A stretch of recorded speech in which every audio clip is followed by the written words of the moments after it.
Mining is an integral part of any cryptocurrency that incorporates a proof of work algorithm. These days, it's very difficult and expensive to start mining with some of the bigger players, as you're competing against potentially warehouses full of specialized hardware. But there are other cryptocurrencies us common people can jump into mining with today. Monero is one of those. I spoke with Paul, who is a Monero miner. He gets into the nitty gritty of what mining is, how it helps cryptocurrency communities, and how cryptocurrency benefits society in general.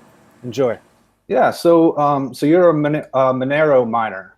Yeah, So for people that aren't aware or of what mining is, could you let them know what mining is in general? it's kind of like how the currency gets generated to start with.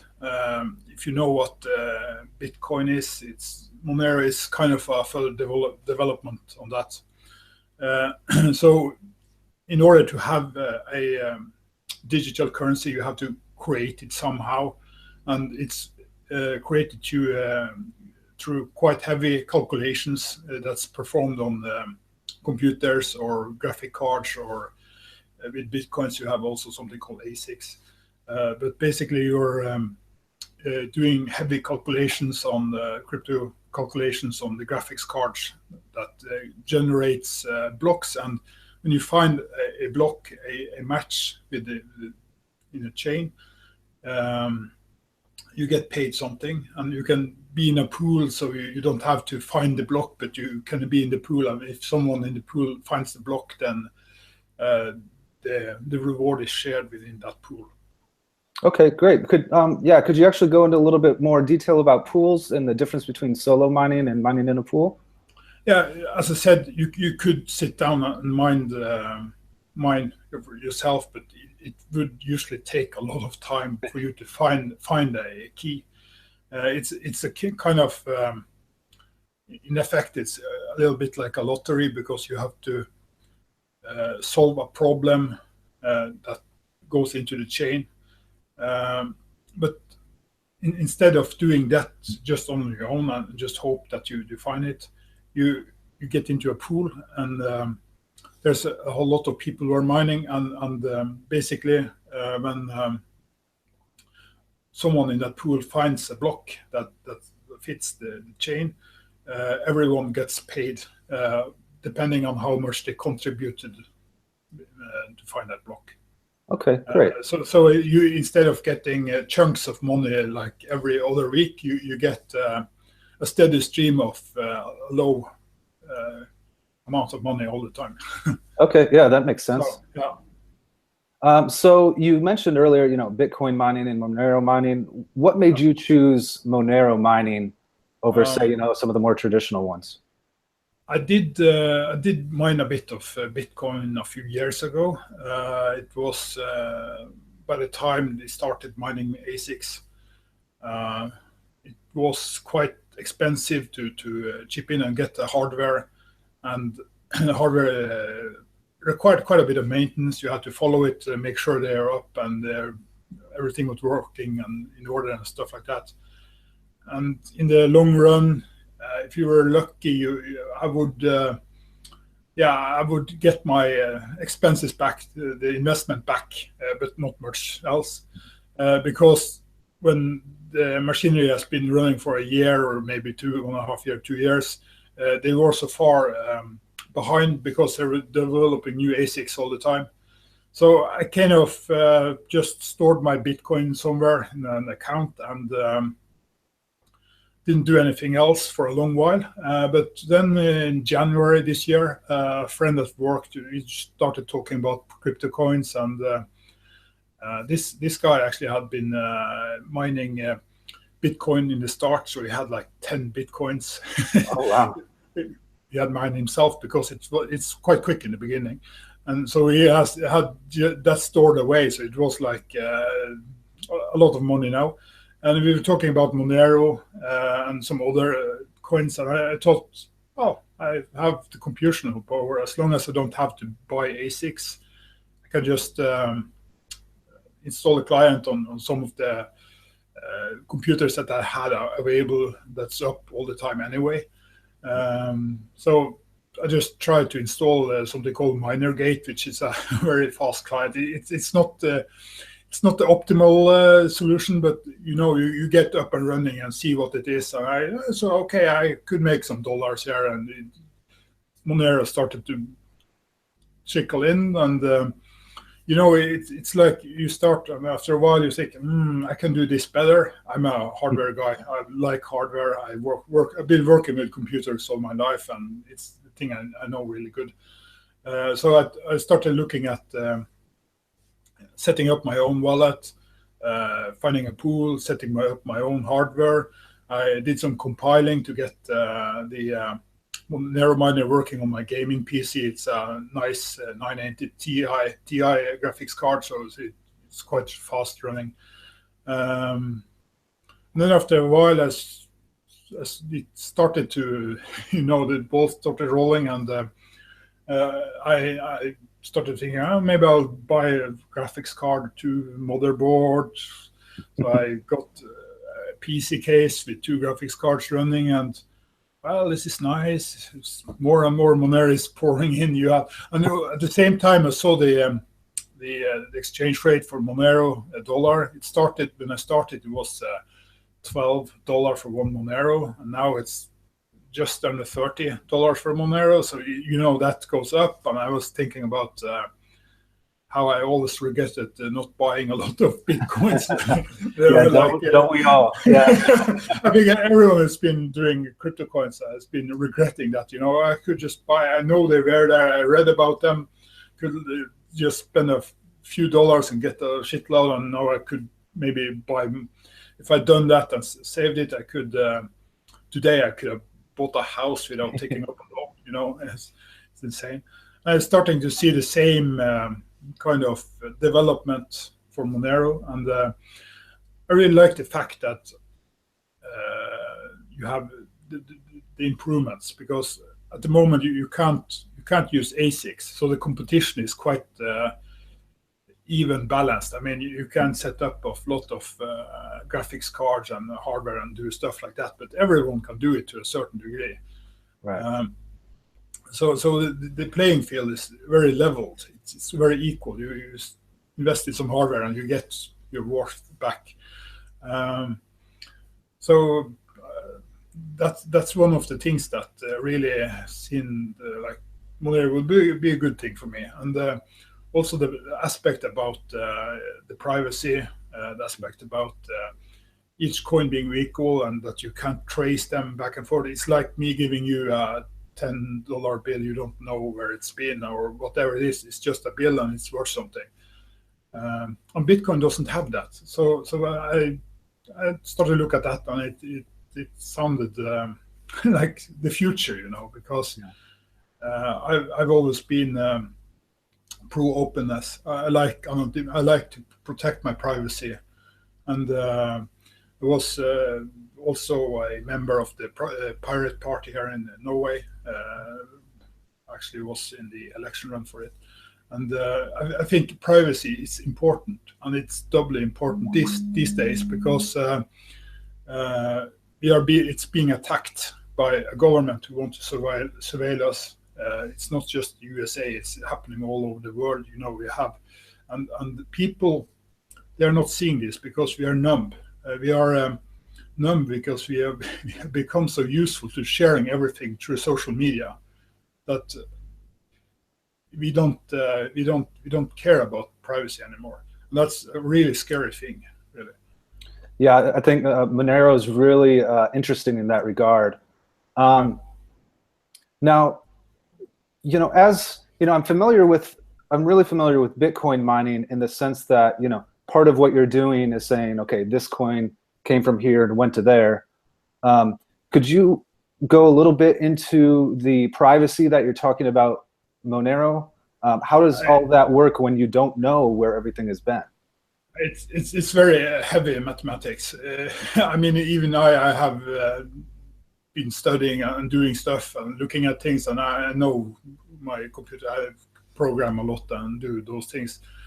But basically, you have something called ring signatures. You have the possibility of splitting up. So if I'm going to send you money, the transaction is split up like in different parts, and it meets again on the other end, kind of thing. It's kind of think about the technology behind. If you know a little bit about technology, think about Tor network and BitTorrent and stuff like that, and just because I don't want to go into the heavy math, because not even I understand the real core. I've read through it and I understand it, but I don't think I can explain it eloquently. So I'd rather not. Yeah, that's the same thing with me. I start reading through it and then I get lost about halfway through.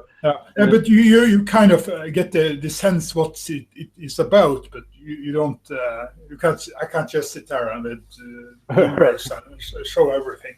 Okay. Oh, so you had mentioned, one of the advantages of Monero mining is there's a kind of a level playing field right now because ASICs, the specialized hardware, isn't involved. Do you see that?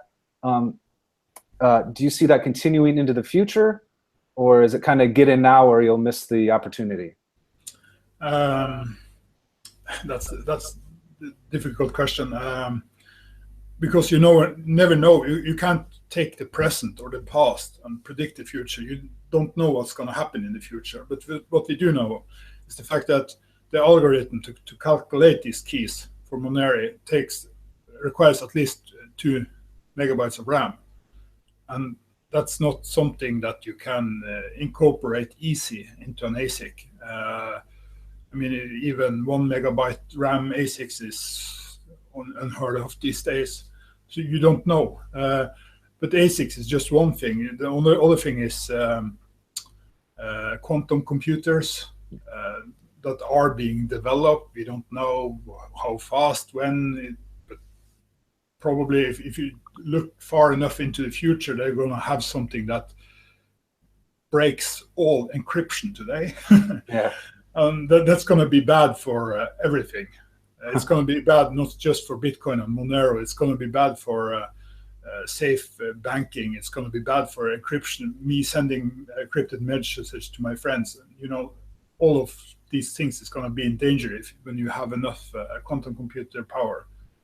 But we don't know when it's going to happen, and I'm quite sure that they're going to find something that counters it, because there's a group of really smart people behind the Monero, and there's always room for implementing new things, changing it, and stuff like that. They have a fixed period that they do a hard reset on the algorithms and can do stuff and do changes and add stuff. That's one of the aspects I like about Monero also, is that it's very community driven. It's not just a company behind it like some other cryptocurrencies. It's very community driven. It's very the people work on the source and do new stuff and make it better as they go. It's not perfect. It's far from perfect, but it's getting there.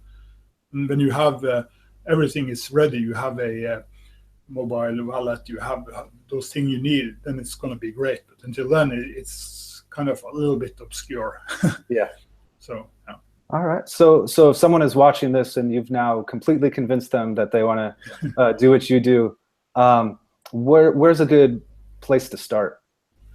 As I said earlier, I started just getting that minor gate, but it's not good because you don't get a good hash rate, or they have some obscure. It's a hidden. They don't show what they're doing behind the scenes. So, but if you just want to, let's say, do something on your computer for a few days to see what it is, then it's some place to start. But when you have done that a little bit and know I want to do something real, then you should sit down and you should find out how to make a wallet your own, or if you want to use, they have a beta now for the GUI. I haven't tried that. I just use the CLI wallet. But you also have web wallets, but then you have to trust someone to keep your money, and if you have a lot of money, you don't want to do that either. So there's trust. Trust is a good reason. When you have a wallet, you can mine. You need mining software, and you should. I would recommend mining towards a pool, because then you get those steady payouts, which are later transferred to a wallet. So that's the mining aspect of it, at least. yeah. So you mentioned you have a development background as well. Is this something that people that aren't computer programmers can figure out how to do? Yeah, at the moment, as I said, the easiest thing is just to download that client and run on. That everyone can do. But if you want to look at these things, it's a bit more painstaking, because you have to set up a wallet, you have to find the right software. I mean, if you have a AMD card, you're going to use one program. If you have an NVIDIA card, it's going to be different. And there's a third program for if you just want to use the CPU, because if you have a good CPU, you're going to get quite a bit of output from that too. You can even mine on the CPU and the graphics cards. I do that on several of my systems. Okay, So great. yeah, I would recommend people who has a little bit of knowledge, who are interesting, who are a little bit geeky, who want to learn things, to do that, because you learn a lot. You learn a lot about how the system works. You just don't. It's not just download a client and mine away. If you're not interested in the aspect, the hardware, how things work, to learn new things, then you can just go on the exchange and buy Monero. I mean, if it's not, if you're not going to have fun anyway, that's how I see it. You can just buy it. Great. So yeah, so what are some resources for information? Where do you hang out online to talk about this kind of stuff? A lot of on Reddit, of course. You have Reddit, you have /Monero and Monero mining. But also, if you Google Monero mining, what client should I use? You're going to find some answers. There's a couple of clients, not that many. And as I said, it's not difficult, but you have to read a little bit about it and see how it works, how it configs, how it sets up. And it's not that intuitive. If you have for instance, if you have an 8-core CPU with 8 meg level 3 cache, you might want to mine on maybe just 4 of the cores, because of that limitation I told you earlier about 2 megabytes per session. So yeah. So what is the time investment like? So say I do have kind of a bit of a hardware background. I do really like putting this stuff together. I know how to type in the command line. What is my time investment? How long did it take for you before you know, from getting interested in it to mining your first Monero? Well, as I said, I downloaded the client and I entered my email. Yeah, but that's the fast. You don't want that, because you don't get the proper hash rate or anything. Yeah. But I kind of used you're talking about some hours, but I did quite a bit of research. I work with Linux, so of course I wanted to use Linux to mine on. I have some Windows PCs at home, and I have some at work, and I have some Linux machines. So I wanted to compile the clients on different platforms, and I worked with CentOS Linux, for instance, and I needed a new version of GCC, the compiler, so I needed to download that one first, and that one takes at least 4 hours to compile. Just make, and it just stands there forever. You can go shopping or whatever in the meantime, but it's just going to stand there and print something out. So that it takes a bit of time, but as I said, if this is fun, if this is your idea of fun, you're going to learn a lot of things, and you're going to become a better OS person, at least if you're a Linux guy and want to. And there's a lot of information out on the web, so you don't have to be scared to do it. You're always going to find help on the Reddit and the other places. What are your views on the cryptocurrency world in general right now? Not just, you know, Bitcoin and Monero, but everything. You obviously, you know, got in January, you said, and that was the right time to get in. Yeah, maybe. I don't know. I think any time is the right time to get in.